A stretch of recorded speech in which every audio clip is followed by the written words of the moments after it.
Oh, thank you, Doru. So good afternoon, everyone. It's a pleasure to introduce Associate Professor Doru Costache's paper, Byzantine Zodiacal Iconography as Theological Hermeneutic. We look forward to it, Doru. Thank you.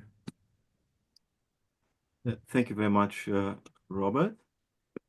I welcome everyone to this second seminar of the new series, The Intersection of Art, Spirituality, and Theology, organized by the Sydney College of Divinity's Theology Research Network. My topic, Byzantine Zodiacal Iconography as Theological Hermeneutic, is very dear to me. It's not one of my perennial interests, but as it happens, and perhaps you noticed from the flyer, in 2021, I began a new PhD venture, and this is part of my topic. Okay, so I'd kindly ask you to mute yourselves during the presentation. I noticed a few microphones there. And again, if someone isn't into having their image popping up in the recording, it'll be good to turn their cameras off. And on this note, let's proceed. So these are just a few images that I used in my research already, including in an article I published last year. I'll give you the reference at the end. Images of zodiacal representations in Byzantine and post-Byzantine iconography. It's church iconography, so all these are pictures taken in mainstream churches. There's nothing, something like a marginal trend or strand of the tradition. But still, it's a very strange phenomenon, and my own research is not so much in the area of the history of art as it is an investigation of the cultural factors that led to this strange occurrence, because the earliest images of this kind come, as you see, from the 14th century in Lesnovo in Serbia, nowadays Serbia. And there were a few more occurrences earlier, but not as elaborated, and mainly in manuscript illuminations, not in church iconography.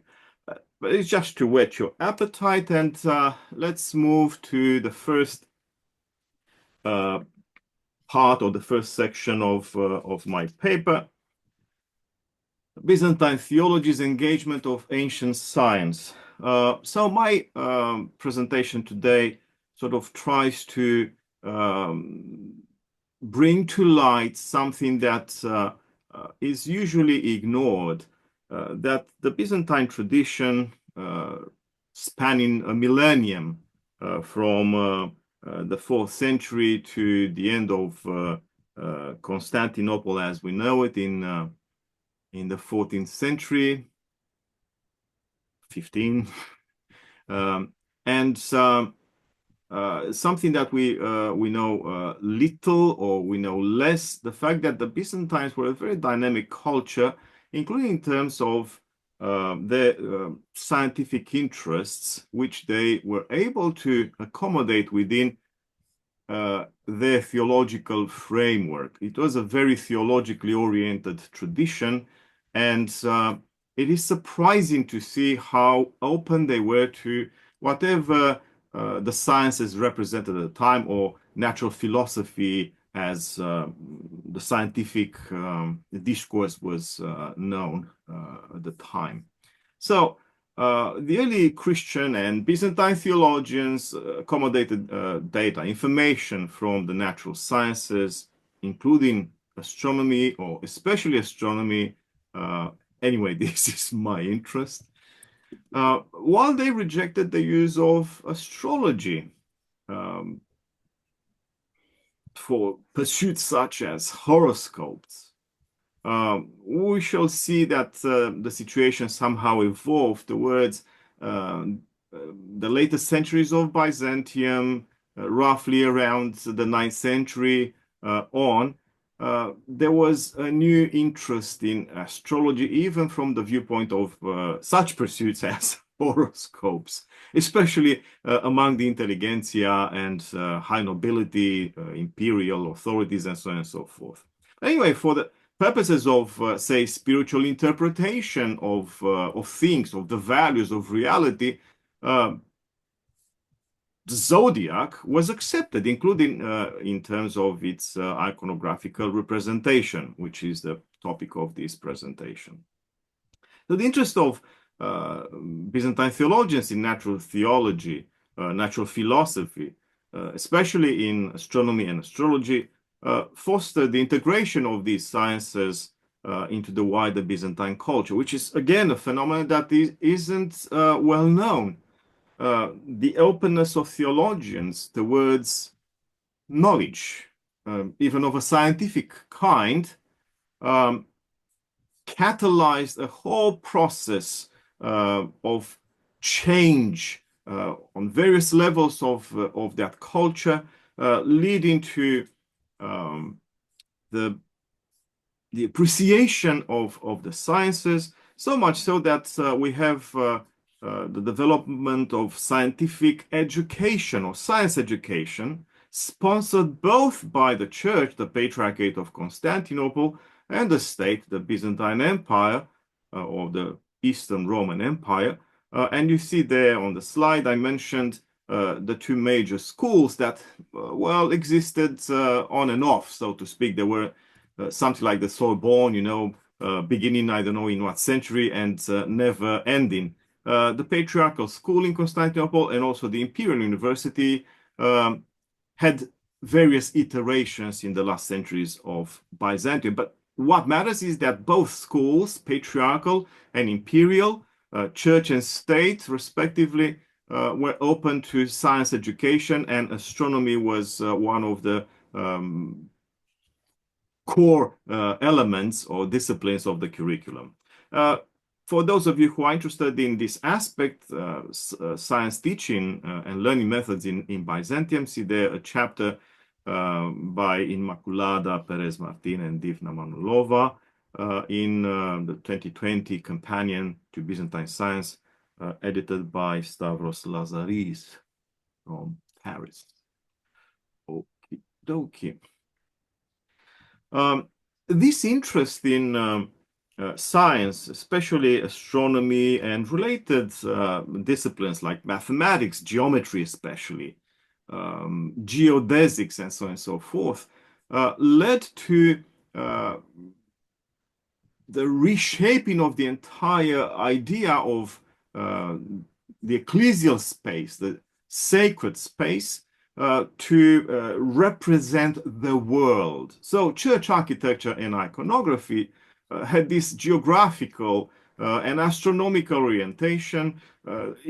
It was replete with cosmic symbolism, and all these are obvious expressions of an interest, or the keen interest of Byzantine theologians and the broader society in natural philosophy, especially in the astral sciences. If you want, I can give you just an example. Traditionally, all Byzantine churches are strictly oriented west-east, north-south. So the coordinates of the four cardinal points are respected.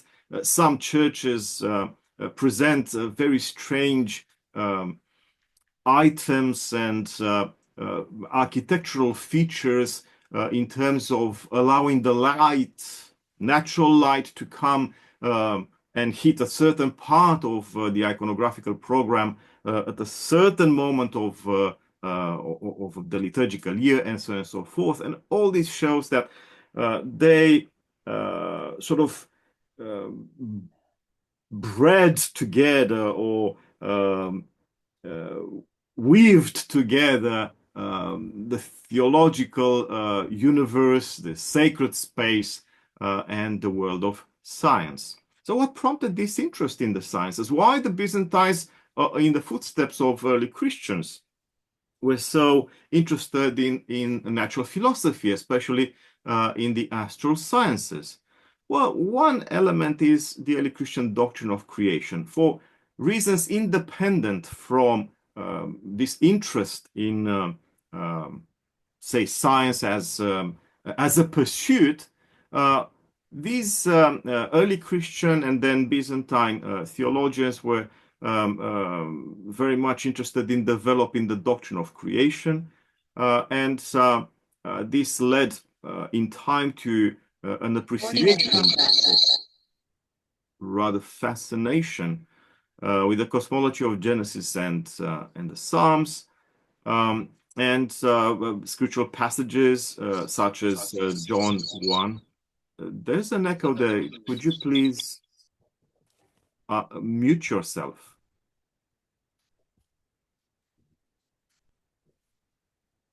So scriptural passages such as John 1 and Colossians 1. We still have a problem. Yeah, I can give you again an example. So what's interesting, rabbis in late antiquity were less interested in the book of Genesis. They haven't produced too many commentaries, if any at all, whereas early Christian theologians produced tons and tons of homilies and extensive commentaries on the first chapters of Genesis, if not the entire scriptural book. But there's also an interest in the cosmology of the Psalms. For example, in the 4th century, so a bit later, Saint Athanasius of Alexandria wrote his treatise against the Gentiles. That's the title of the treatise, where his entire cosmology is based on the Psalms. Almost no reference to Genesis, at least not for the purpose of developing the theology of creation. Anyway,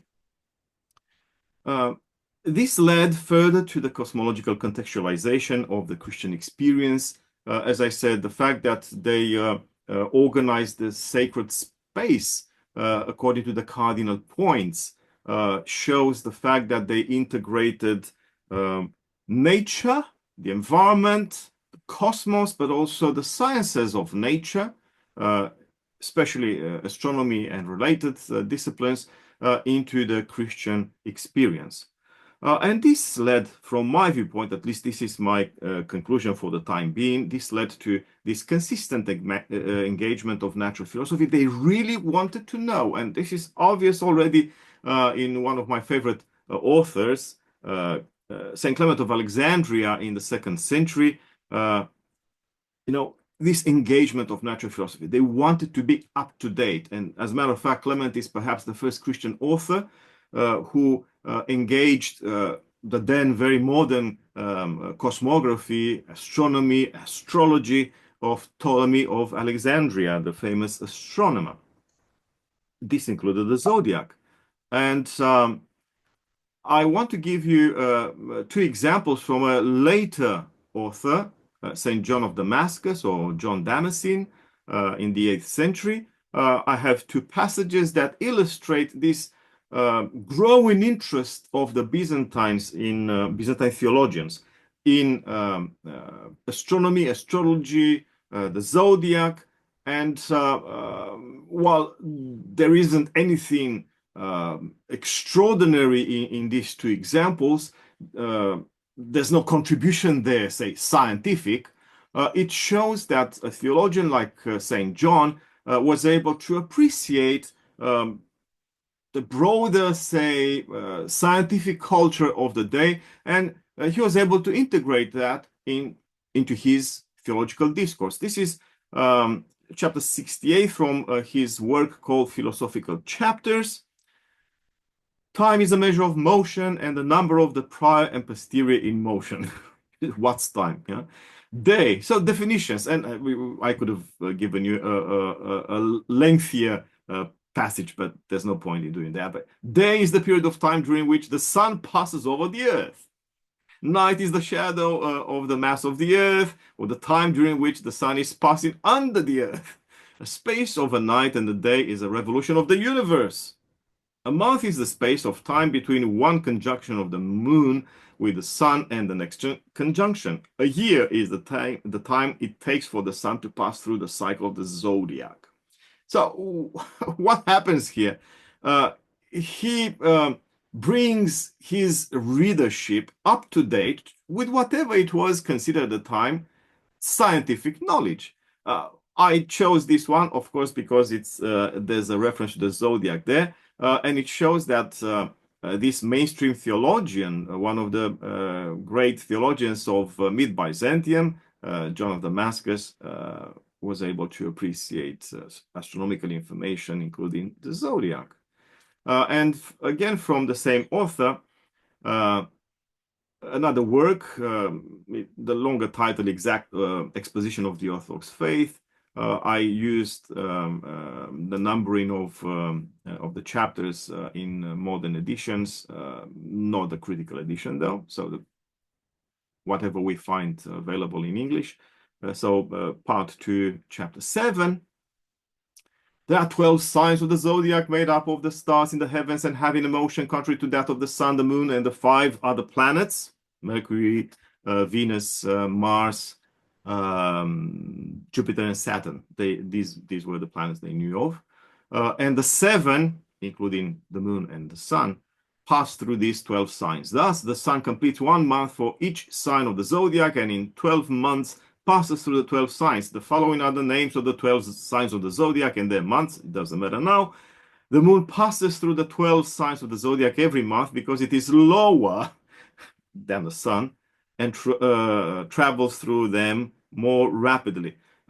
You'd wonder, why does a theologian need this? Well, it's because these people, I repeat, consider their experience as taking place within the bosom of nature, of the cosmos. Nothing was indifferent to them.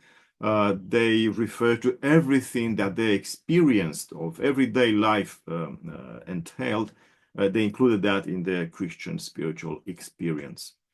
This is just to give you some of the early illustrations of the Byzantines tackling of the topic of the zodiac. Both are representations of the Ptolemaic cosmography, with the left image with blue there is from Cosmas Indicopleustes' Christian cosmography. He lived in the 6th century, if memory serves, but the Codex, the Sinai Codex, which has this illustration, was written in the 12th century. That's a cosmography where at the center is the Earth.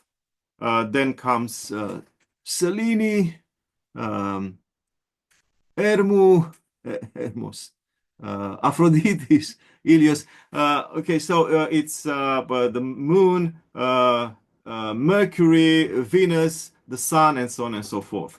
And of course, the outer layer of this universe is the sphere of the stars, including the organized constellations known as the signs of the zodiac. The other one, from 9th century manuscript of Ptolemy's handy tables, Vaticanus Graecus, is a bit different. It looks like solar center, heliocentric universe, because the personage, the character there with the chariot of whatever 4 horses is the sun. And the universe moves around the sun, which is a bit anti-Ptolemaic, you would say proto-Copernican. But what matters is that we have, again, the months and the zodiacal signs represented there according to the usual Ptolemaic system. Now, just briefly, it's important for those of you who are interested in looking at the development of Byzantine astronomy to seek this imposing tome a companion to Byzantine Science, published April 2020, edited by Stavros Lazaris, and especially one chapter there by Anne-Laurence Codano, Astronomy and Astrology, is of the essence for whoever wants to understand this development better. But my point so far is that theology, with its interest in the natural sciences and nature itself, made possible the rise of a keen interest of Byzantine intelligentsia in the sciences. This is another phenomenon. It impacted or related phenomenon. This interest, widespread interest of theologians and intellectuals alike, let's call them secular to an extent, although this label isn't so appropriate. This interest led to a wide impact of astral science. Most walks of life, from the grassroots to the imperial families, were interested in astrology, and some of them practiced astrology and made their horoscopes. Michael Sellos, a famous 11th century intellectual, and then in the high clergy, a patriarch, Luke Chrysovergis, in the 12th century, who actually was in constant conflict with the monastic milieus, who resisted the idea of astrology and especially using the zodiac. Still, after the 12th century, or beginning with the 12th century, zodiacal representations appear in sacred spaces, in ecclesial settings. And the first known to us is Pandokrator Monastery in Constantinople, nowadays known as Zeyrek Jami, built in the 12th century. There's no image that I could find, apart from some older books, of this zodiac. It's just a circle of the 12 signs and the 4 seasons in anthropomorphic whatever appearance, but there's no theological appropriation of this of the zodiac. You can see there a link that gives you access to information about this monastery and its zodiac, but unfortunately, even that page doesn't have an image of that zodiac. Why? It's because sometime in the 20th century, the pavement was covered by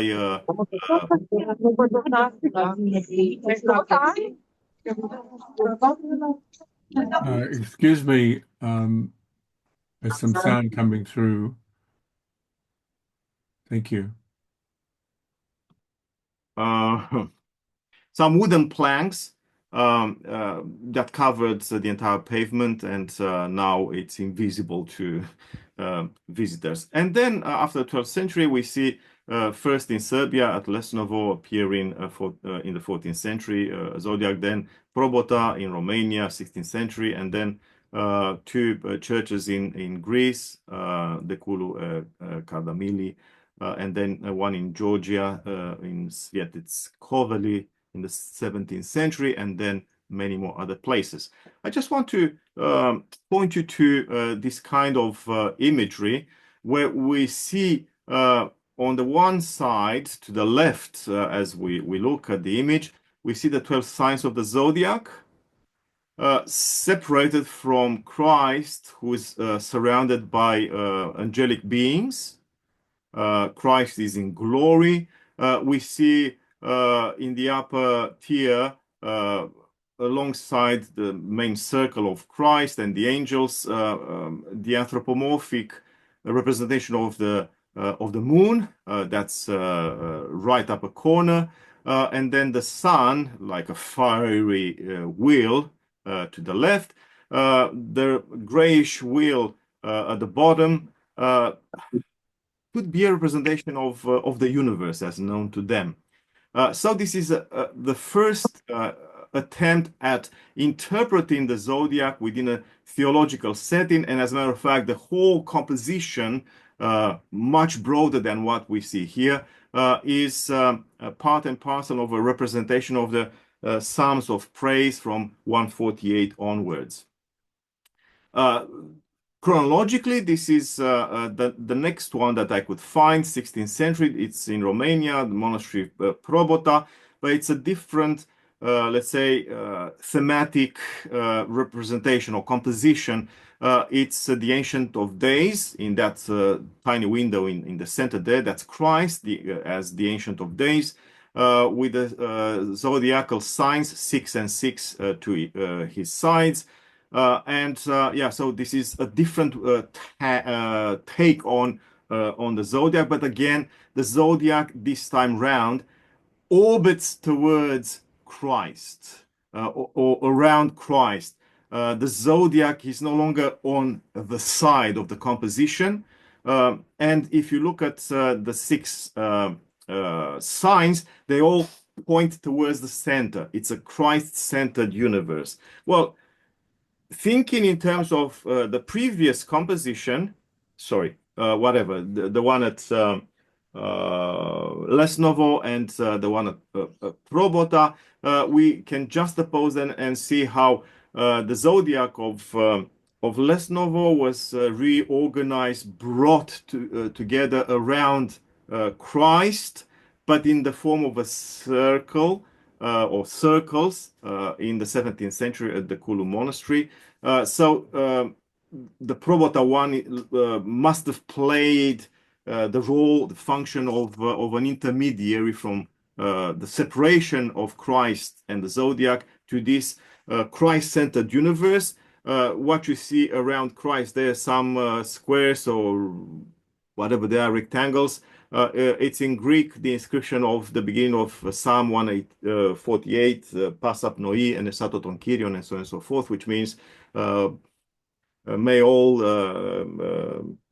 the creation, whatever, praise the Lord. Then we see a circle of angels, then the zodiac, yeah, and the grayish kind of larger circle that can be the ocean. It's not yet decided, so that there's conflict among the interpreters of this representation. A similar one from the same century in Cardamili. There are some differences, although this one looks almost exactly like the previous one. There are some slight differences there, especially in the representation of the zodiacal signs. If you compare them, you'll see that the differences are there. This is the last one I want to show you from the 17th century. It's again part of the same kind of composition, the Psalms of Praise, 148 onwards. But this time round, the circles are clearly delineated, but somehow not placed in the middle of the composition. And it's the same kind of structure: Christ, angels, the zodiac, which means the whole universe, invisible, angels, and visible, the zodiac, is organized around Christ, is Christ-centered. This is a theological interpretation, if you like, of the Ptolemaic universe, or even the heliocentric universe of the ancients, where instead of either the sun or the earth, in the middle we have Christ. And while in our mind the invisible is outside of the visible creation, what we have here is a reverse perspective, with the invisible being encapsulated by the visible universe being, of course, represented by the zodiac. Now, from my viewpoint, these representations point to a deliberate effort at interpreting the scientific knowledge of the time, natural philosophy, the sciences of nature as they were available to the Byzantines. And we can point out to the fact that these geographically and astronomically oriented church domes, including the fact that they were richly arrayed in terms of iconography, embodied the theological interpretation of what the Byzantines knew about the sky from astronomical and astrological research, from the intellectuals of the time. Of course, there's much more to the story. Byzantine astronomy and astrology included both original research and theorization and borrowing from other cultures, not only Ptolemy and the ancients, but also from Arab science, from Persian science, and so on and so forth.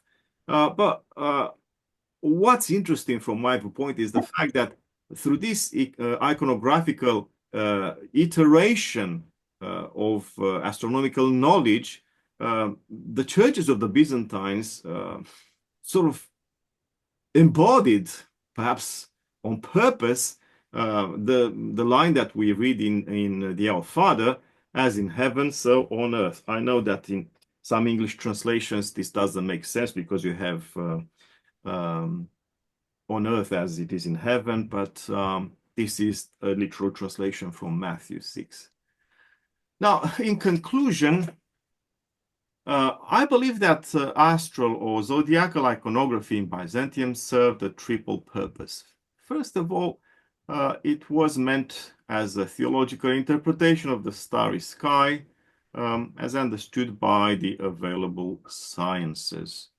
On the other hand, it was an aid for theology itself. So another purpose, implicit illumination of scriptural narratives, as we've seen Psalm 148, for example, and theological treatises from the viewpoint of the available sciences, with or without the text being present. We've seen in some instances the text was present, like the first lines of Psalm 148, but readers of treatises and of the scriptures, first of all, were supposed to immediately click with these representations and realize that this iconography sort of illustrated, imagined, visualized whatever they were reading in the scriptures or in theological treatises.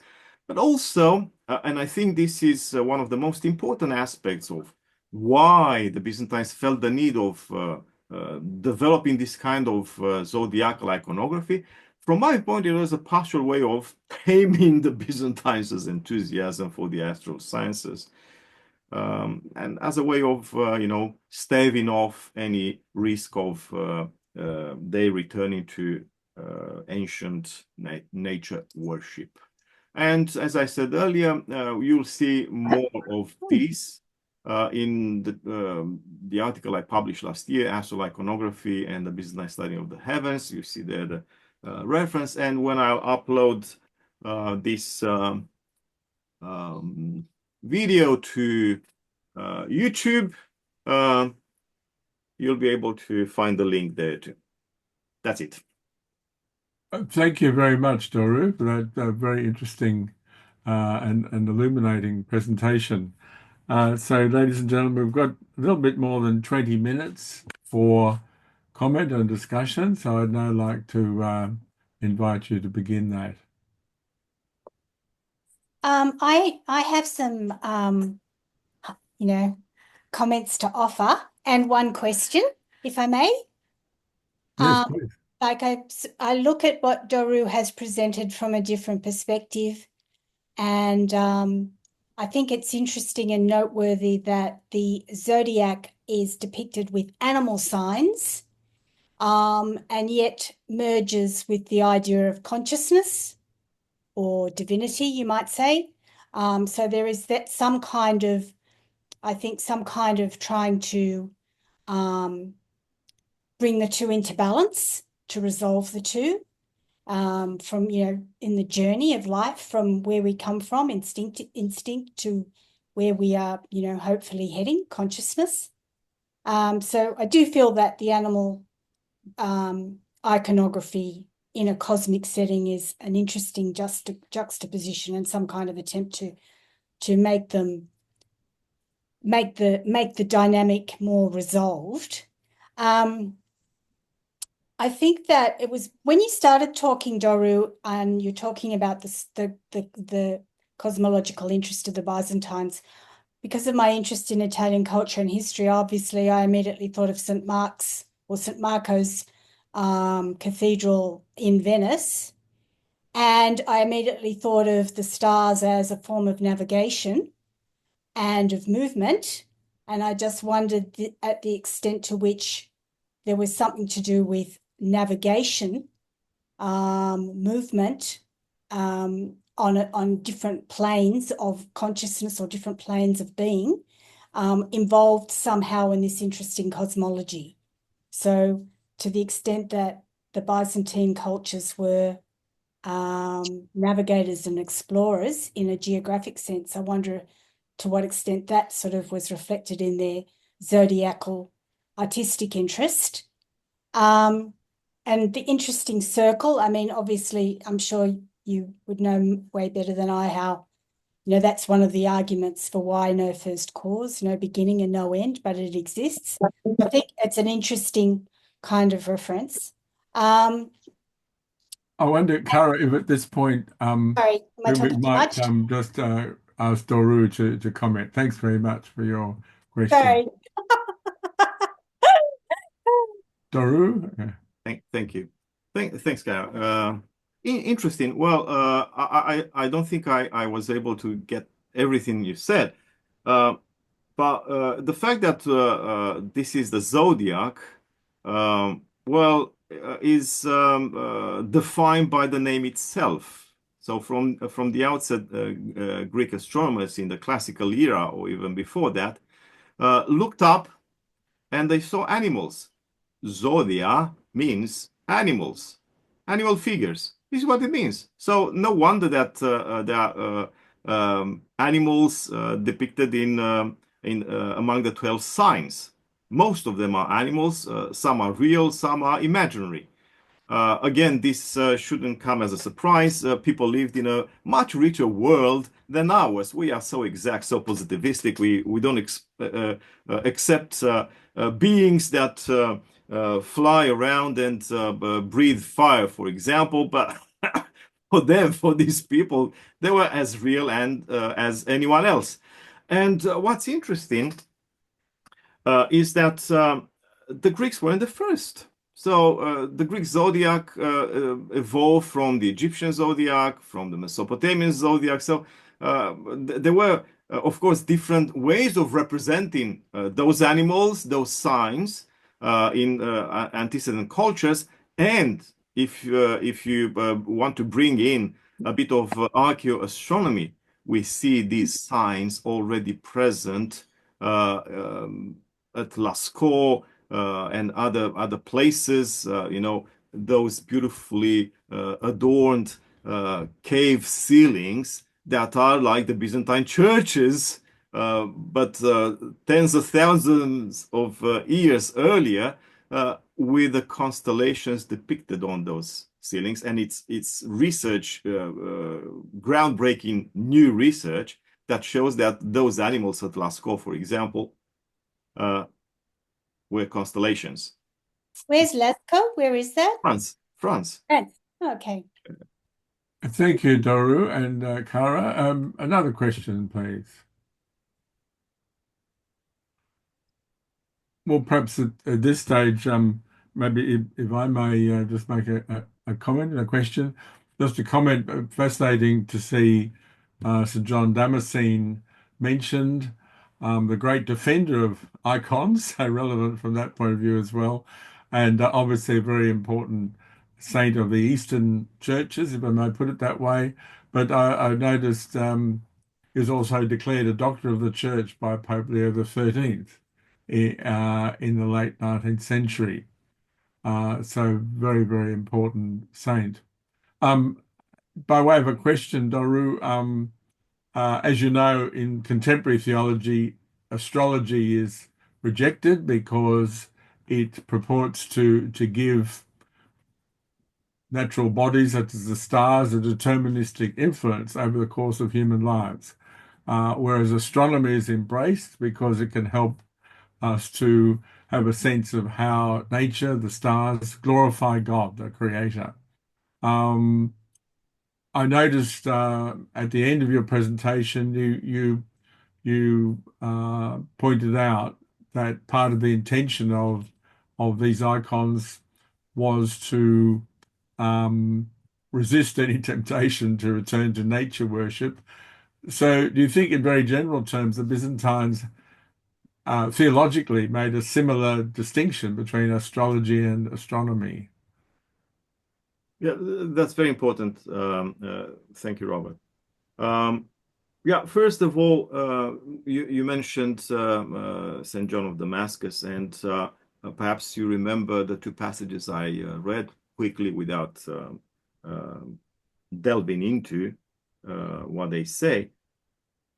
But that wasn't a reference to the zodiac for the purposes of gleaning the future, getting some insights into one's next day and stuff like that. There, the zodiac was deployed as part and parcel of the established astronomy. So the zodiac, as the early Christians from the 2nd century onwards, and then medieval Christians, East and West, inherited and used it. The zodiac was at the crossroads of what we would call today astronomy and astrology. Recent research, including that chapter I mentioned by Caudano in the Companion to Byzantine Science 2020, points out the fact that for the Byzantines, it wasn't always clear or perhaps useful to draw a line between astronomy and astrology. And Ptolemy himself was both an astronomer in, let's call it, the more scientific, rigorous sense, and an astrologer. We shouldn't dissociate this universe of early Christianity and Middle Ages, including the Byzantine Middle Ages, from this broader culture. In other words, if we look today, or with the eyes of today, or the mind of today, to whatever happened in the 12th century, or the 14th century, or the 4th century for that matter, we simply project our expectations on those early Christian cultures, and most times we miss the whole point that they were doing. From my viewpoint, I think it's tremendously important, the fact that these people actually were up to date with whatever counted as science at the time. The fact that they did not reject knowledge. They were up to date with whatever other cultures produced, like Arabs, Persians, including Jewish astrologers in the Middle Ages. They incorporated all that, or they engaged it more or less critically. But this is the point that I'm trying to make, or one of them. The other point which you aptly made is that at least the ecclesiastical authorities in Constantinople, so the Byzantine world, the center of the Byzantine world, were very much interested in keeping things under some kind of control, so that people or whatever, this interest in astronomy and astrology doesn't degenerate, as it actually happened, because there's clear information that the high nobility, including emperors, and as I pointed out, even a patriarch, were known to be very fond of horoscopes. Some emperors were known to have their coffee in the morning while listening to their astrologer, who would say, well, you have to do this today or tomorrow, because otherwise, stuff like that. So not so different, if I could say, not so different from someone drinking coffee this morning and reading the horoscopes at the back of the newspaper. Yeah, indeed. So the church somehow stepped in and allowed this iconographical program to flourish, to develop, as a way of pointing out that, okay, regardless of what we might know or think we know about the universe and the zodiac and so on and so forth, we should never forget the fact that everything moves around Christ. So this is the message. The fact that there were lots of people who were uneasy about astrology in whatever shape or form, including horoscopes or forms of horoscopes, that's clear. As I mentioned earlier, the emperor, I forgot his name, who sponsored the construction of the monastery of Pantocrator, the Almighty, in Constantinople in the 12th century. As a sponsor, he asked to have the zodiac represented at the entrance of the church as a zodiac, the zodiac, a mosaic. And the monks of the same monastery rebelled against him, to no avail, of course, and there were always anathemas. The same monastery, has documents, so the archives of the monastery are preserved. And there were rebellion after rebellion and anathemas of the abbots and the council of the monastery against any use of astrology, even though they had the zodiac still represented at the entrance of their church. Well, thank you, Doru. It's very interesting, and that controversy between astrology and Christian faith and how to determine, understand human life continues to this day, doesn't it? We have about 10 minutes remaining. Could I invite any other questions or comments, please? I just wanted to know what you meant, Doru, when you said the invisible was captured by the visible. You made that comment. Not Encapsulated. Yeah. So let me go back to one of those representations. Okay. I went through all these perhaps too quickly. Okay, so 17th century, so the post-Byzantine era, and you see there an image of the universe. So remember, the context, the iconographical context, is an illustration of the Psalms of Praise 148, 49, 50. Yeah, so this is the whole thing beyond what you see depicted here. Yeah, various scenes there showing all sorts of people around the world as they were known to the Byzantines, post-Byzantines in this case. Now, the universe is summarized by those concentric circles. The outermost circle seems to me to be waves. In other words, it's the ocean, the unknown, things that move and are confusing, and we don't know much of what happens there. All things are in motion, and Could also be womb. What was that? Could also be the womb. Could be.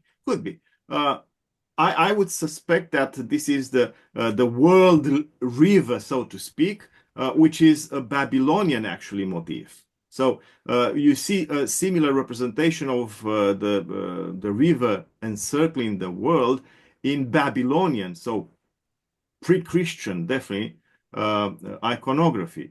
And for some reason, that Babylonian representation pops up in Byzantine iconography from less Novo onwards. So less Novo, 14th century, it's already late Byzantium. Yeah, this is post-Byzantine, so to speak. So that's the unknown, the watery universe out of which the whole universe emerged. It's also Genesis here. Remember, the universe emerges out of the waters. Then you have the visible universe, the next circle, where you have the zodiac, but also you have the sun and the moon. So I don't know if you can see my pointer. The sun is here. Yes. Yeah. The moon here, represented anthropomorphically, both of them. Then the 12 signs. By the way, the names of the zodiacal signs are represented together with the month of the year when they emerge or they are visible. Yeah, so you see two inscriptions. One is towards the next circle. The other one, the external one, shows the name, like in this case, Leon, lion. Yeah. So it's the name of the of the zodiacal sign, and also here Julius. That's the month of July. Yeah. So this is something that has practical purpose. You know, it shows to people where they are in well, the calendar year or the liturgical year. So it's a very smart way of integrating whatever was held as science at the time, astronomy or astrology in this case. But it wasn't for the purposes of divination, for example. This was simply to show the cycle of the year. Yeah. So that's the visible universe. Then comes the invisible. So the next circle of angels. Yeah. Angels are invisible to my knowledge unless they choose to show themselves. So that's the invisible encapsulated, yeah, encircled by the visible, which is a very interesting, very smart way of looking at things. It's anti-Ptolemaic. In Ptolemy, the invisible comes after the outermost circles of the visible. Yeah, After yeah. the yeah. That's what I would have thought. Yeah, well, so this is, I repeat, it's a reinterpretation, a theological reinterpretation, scripturally oriented or based interpretation of the zodiac and its, let's say, Ptolemaic origins, at least for early Christians and Byzantine Christians. And then at the center, you have the scriptures. Yeah, once again, those rectangles have the first verses of Psalm 148. Yeah, let all creation, all being, soul, actually in the Septuagint, the Greek translation of the Hebrew text, praise the Lord. And then you have the Lord sitting in glory, surrounded by the four evangelists. Yeah, those are the symbols of the evangelists. So this is what I mean. This is a really theological interpretation or reinterpretation of the zodiac. Although, okay, the iconographers pay tribute in a way to uh, a trend that was important in culture, because people were interested in astral science, whether astronomy or astrology or both.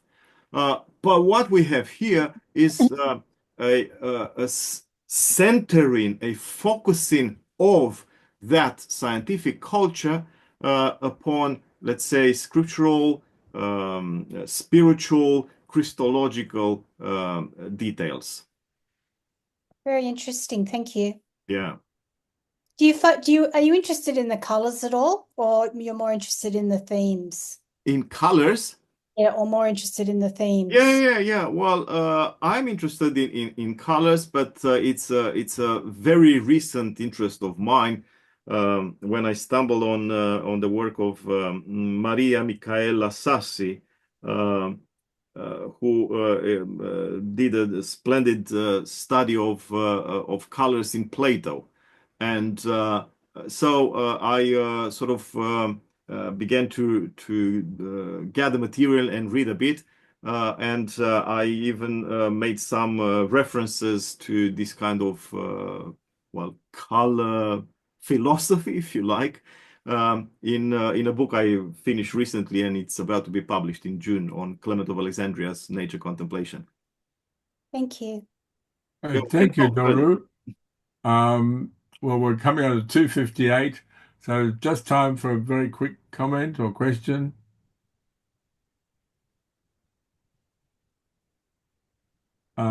If not, well, we may conclude there.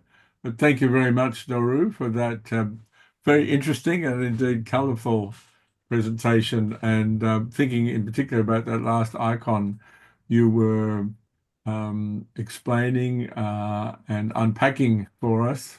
That was really quite fascinating. So thank you very much. My pleasure. Okay. So I think we'll conclude there. And thank you, and good afternoon, everybody. Did you want to say any final words, Doru? Yeah, just the fact that Con Campbell from the SCD has already engaged someone for the May seminar, and will return with the details soon and invitations. Thank you very much once again. Thank you.